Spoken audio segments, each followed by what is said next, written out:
Hello friends, आपका स्वागत है मेरे यूट्यूब चैनल में। आज के क्लास में हम झारखंड के स्वतंत्रता सेनानी के बारे में पढ़ेंगे, जिसमें हम नीलांबर पीताम्बर, गया मुंडा, जतरा भगत, बाबू राम नारायण सिंह के बारे में पढ़ेंगे।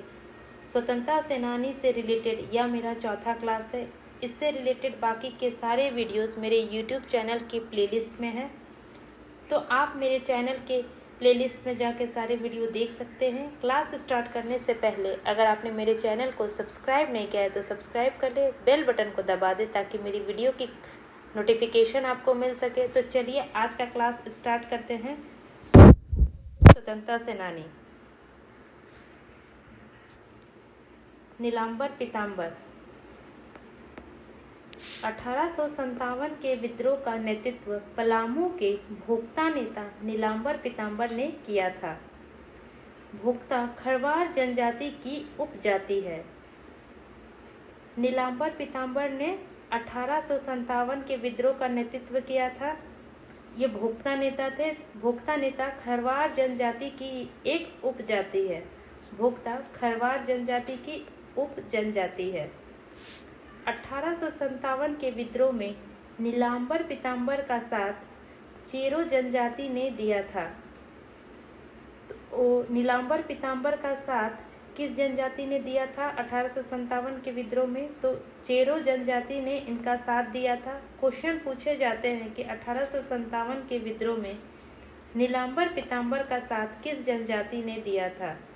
तो क्या होगा आंसर? चेरो जनजाति ने 1857 के विद्रोह में इनका साथ दिया था। नीलांबर पीताम्बर गुरिल्ला युद्ध में माहिर थे। तो ये किस युद्ध में माहिर थे? तो गुरिल्ला युद्ध में। यह एक छिपकर वार करने की पद्धति है जिसे गुरिल्ला युद्ध कहते हैं। नीलांबर पीताम्बर दोनों सगे भाई थे। 1857 के विद्रोह में नीलांबर पीताम्बर ने चेरो राजाओं के साथ मिलकर भाग लिया। तो नीलांबर पीताम्बर और चेरो राजाओं ने मिलकर 1857 के विद्रोह में हिस्सा लिया। 21 अक्टूबर 1857 को नीलांबर पीताम्बर ने चैनपुर, शाहपुर तथा लेस्लीगंज पर आक्रमण कर अंग्रेजों के विरुद्ध जंग का ऐलान किया था। तो किस किस क्षेत्र में आक्रमण किया था? चैनपुर, शाहपुर तथा लेस्लीगंज पर आक्रमण करके अंग्रेजों के विरुद्ध जंग का ऐलान किया था नीलांबर पीताम्बर ने। 13 फरवरी 1858 को भोक्ता सरदार के चेमूगढ़ पर डाल्टन द्वारा हमला किया गया। तो डाल्टन द्वारा किस जगह पे हमला किया गया था? तो भोक्ता सरदारों का जो गढ़ था चेमूगढ़, वहां पर डाल्टन के द्वारा हमला किया गया। भोक्ता सरदार नीलांबर पीताम्बर शाहाबाद के विद्रोहियों से मिल गए थे। नीलांबर पीताम्बर की गिरफ्तारी डाल्टन के द्वारा की गई थी। तो इनकी गिरफ्तारी किनके द्वारा की गई थी? तो डाल्टन के द्वारा इनकी गिरफ्तारी की गई थी। नीलांबर पीताम्बर को 28 मार्च 1859 को फांसी दी गई थी। नीलांबर पीताम्बर को कब फांसी दी गई? तो 28 मार्च 1859 को। इन्हें लेस्लीगंज में आम के पेड़ पर लटकाकर फांसी दी गई थी। नीलांबर पीताम्बर को कहाँ फांसी दी गई? तो लेस्लीगंज में आम के पेड़ पर। पेड़ कौन सा पेड़ था? तो आम का पेड़ था। आम के पेड़ पर लटकाकर इन्हें 28 मार्च 1859 को फांसी दी गई थी। तो आइए नेक्स्ट जानते हैं हम गया मुंडा के बारे में। मुंडा विद्रोह के दूसरे अग्रगणी नेता कौन थे? तो ये गया मुंडा थे। गया मुंडा विद्रोह के दूसरे अग्रगणी नेता थे। गया मुंडा बिरसा मुंडा के सेनानायक थे। बिरसा मुंडा का सेनानायक कौन था? तो वो गया मुंडा थे। गया मुंडा खूंटी जिले के एटकडी गांव के रहने वाले थे। कहाँ के थे रहने वाले थे गया मुंडा? तो ये खूंटी जिले के एटकडी गांव के रहने वाले थे। गया मुंडा के हाथों मारा जाने वाला सिपाही जयराम था। क्वेश्चन पूछे जाते हैं कि गया मुंडा के हाथों मारा जाने वाले सिपाही का क्या नाम था, तो उनका नाम जयराम था। रांची के डिप्टी कमिश्नर स्ट्रीटफील्ड द्वारा गया मुंडा को 6 जनवरी 1900 को गिरफ्तार किया गया। तो गया मुंडा को किनके द्वारा गिरफ्तार किया गया, तो डिप्टी कमिश्नर स्ट्रीटफील्ड के द्वारा इन्हें 6 जनवरी 1900 को गिरफ्तार किया गया था। गया मुंडा को 22 अक्टूबर 1901 को फांसी दी गई। स्ट्रीटफील्ड के द्वारा इन्हें गिरफ्तार किया गया था और इन्हें फांसी कब मिली, तो 22 अक्टूबर 1901 को इन्हें फांसी दी गई। गया मुंडा के पुत्र डोंका मुंडा को आजीवन कारावास की सजा दी गई। गया मुंडा के बेटे जयमासी को आजीवन देश निर्वासन का दंड मिला। गया मुंडा की पत्नी माकी को 2 वर्ष का कारावास की सजा मिली। तो इनके पूरे परिवार को सजा मिली। इनके पुत्र डोंका मुंडा को आजीवन कारावास, बेटे जयमासी को देश निर्वासन का दंड मिला और इनकी पत्नी माकी को 2 वर्ष का कारावास की सजा मिली। नेक्स्ट देखते हैं जतरा भगत के बारे में। टाना भगत आंदोलन के नेता जतरा भगत का जन्म 1888 ईस्वी में गुमला जिले के विशुनपुर प्रखंड के चिंगरी नवाटोली गांव में हुआ था। तो टाना भगत आंदोलन के नेता कौन थे, तो टाना भगत आंदोलन के नेता जतरा भगत, और इनका जन्म कहाँ हुआ, तो गुमला जिले के विशुनपुर प्रखंड के चिंगरी नवाटोली गांव में हुआ।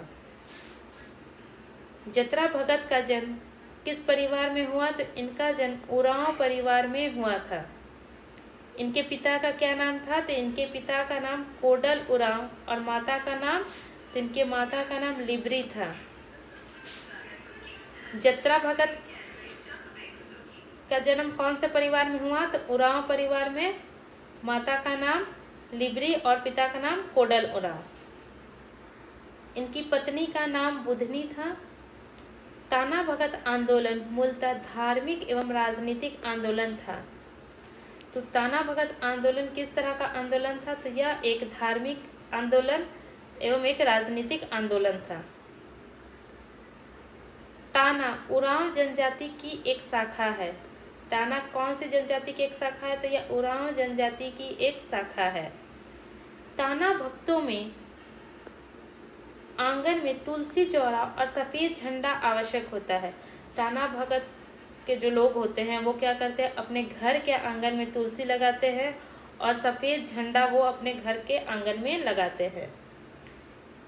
टाना भगत सत्य एवं अहिंसा की प्रतिमूर्ति होते हैं। ये किस रास्ते पे चलते हैं, तो ये सत्य और अहिंसा के रास्ते पे चलते हैं। खादी का वस्त्र और खादी का तिरंगा टाना भक्तों की जीवन संगी है और ये अपने जीवन में भी खादी के वस्त्रों को महत्व देते हैं। खादी का वस्त्र हो गया, खादी का तिरंगा हो गया, ये अपने जीवन में इन्हें लागू करते हैं। जतरा भगत ने अपना आंदोलन सन 1914 ईस्वी को प्रारंभ किया था। तो जतरा भगत ने आंदोलन कब प्रारंभ किया, तो 1914 ईस्वी में इन्होंने अपना आंदोलन प्रारंभ किया। जतरा भगत ने लोगों को मंदिरा ना पीने, मांस ना खाने, जीव हत्या ना करने, अपने अपने घरों में तुलसी लगाना, खेतों में गुरुवार को हल ना चलाने का उपदेश दिया। तो जतरा भगत लोगों को शराब ना पीने, नशा नहीं करने पे उन्होंने जोर दिया, मांस मछली नहीं खाने पे, किसी की हत्या नहीं करने पे और अपने घर में तुलसी लगाने और गुरुवार को खेतों में हल नहीं चलाने को कहा। जतरा भगत को 1916 को गिरफ्तार किया गया। इनकी मृत्यु 1917 ईस्वी में रांची के जेल में हुई। तो जतरा भगत की मृत्यु कब हुई, तो 1917 ईस्वी में रांची के जेल में इनकी मृत्यु हुई। आइए अगला देखते हैं हम बाबू राम नारायण सिंह के बारे में जानेंगे। बाबू राम नारायण सिंह का जन्म 19 दिसंबर 1885 ईस्वी को चतरा जिले के तेतरिया गांव में हुआ था। इनका जन्म कहाँ हुआ, तो चतरा जिले के तेतरिया गांव में 1885 ईस्वी में इनका जन्म हुआ। इनके पिता का क्या नाम था? तो इनके पिता का नाम भोली सिंह था।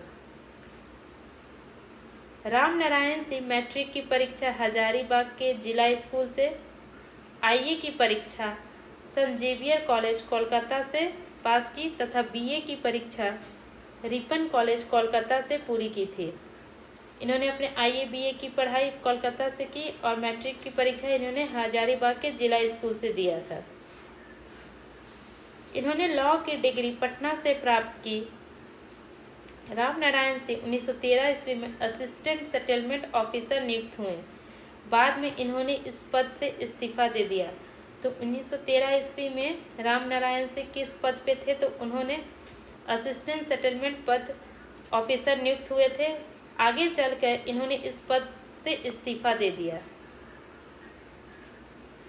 राम नारायण सिंह ने 1920 ईस्वी में पटना में वकालत शुरू की, फिर चतरा में वकालत प्रारंभ किया। पहले इन्होंने पटना में अपनी वकालत शुरू की थी, बाद में इन्होंने चतरा में अपनी वकालत शुरू की। 1921 ईस्वी में वकालत छोड़कर असहयोग आंदोलन में कूद पड़े।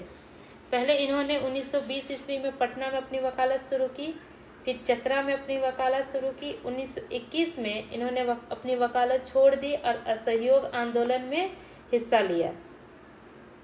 राम नारायण सिंह 1946 ईस्वी में संविधान सभा के सदस्य निर्वाचित हुए।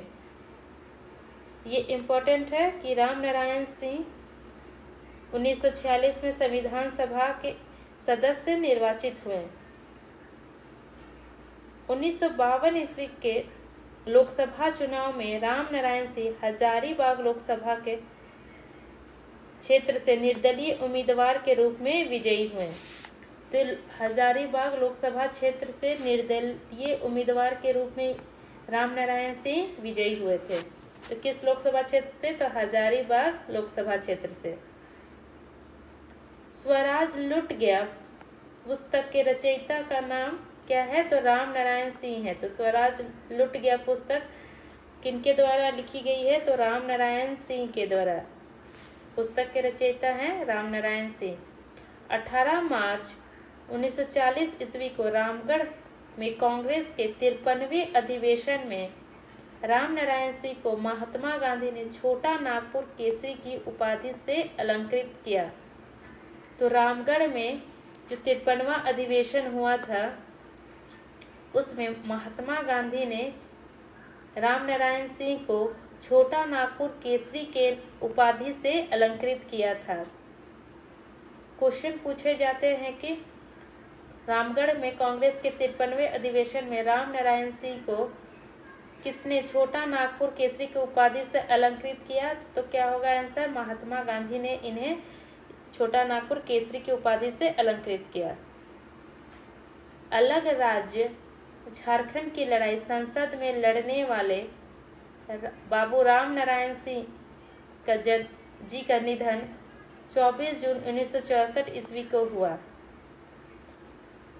तो इनकी मृत्यु कब हुई? तो इनकी मृत्यु 24 जून 1964 को हुई और इन्होंने अलग राज्य झारखंड की लड़ाई में संसद में ये लड़ने वाले इन्होंने लड़ाई की कि झारखंड को एक अलग राज्य का दर्जा मिले और इनकी मृत्यु 24 जून 1964 को हुई। तो फ्रेंड्स, आपको आज का क्लास कैसा लगा? अगर आपको आज का क्लास अच्छा लगा तो आपने मेरे चैनल को लाइक करें, शेयर करें और सब्सक्राइब करें। बेल बटन को दबा दें ताकि मेरी वीडियो की नोटिफिकेशन आपको मिल सके। Thank you friends.